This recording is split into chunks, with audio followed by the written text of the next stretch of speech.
Akala ng iba mahina at tahimik lang ang mga introvert. Pero ang hindi nila alam, introverts hold one of the most dangerous mental powers sa mundo. Ayon sa itim na psychology, una sa lahat tahimik lang sila. Pero sobrang observant habang abala ang iba kakadaldal. Ang introvert ay nanonood, nag-observe at nagbabasa ng kilos ng ibang tao. Hindi mo namamalayan. Alam na nila kung sinong plastic, sinong totoo at sinong delikado. Pangalawa, marunong silang mag-control ng kanilang emotions.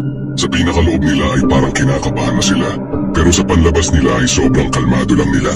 Ito ang tinatawag na emotional masking. Sila mismo ay kontrolado na ang kanilang sariling emosyon. At pag ikaw ang na-trigger nila, ikaw mismo ang natalo nila sa laro mo. Pangatlo, hindi sila takot sa pagiging mag-isa. Habang ang iba nangangailangan ng validation, ang introvert ay normal lang sa kanila kahit walang kausap o pumansin sa kanila. Mas matakot ka dapat sa taong sanay sa katahimikan kasi sila yung may lakas ng loob na mag-isip ng malalim, magplano ng malupit at mag-strategize ng hindi mo nahahalata. Pang-apat, marunong silang makinig sa bawat kwento mo. Tinatandaan nila ang pattern ng behavior mo. Introverts can use your own words against you kung gugustuhin nila. And yun ang pinaka-dangerous. Kaya next time na may makita kang tahimik lang sa gilid, huwag mo silang maliitin. Dahil sa likod ng katahimikan nila, ay may isang isip na laging nanonood, laging nagmamatiyag at laging handa. Yan ang lakas ng introvert na hindi alam ng karamihan.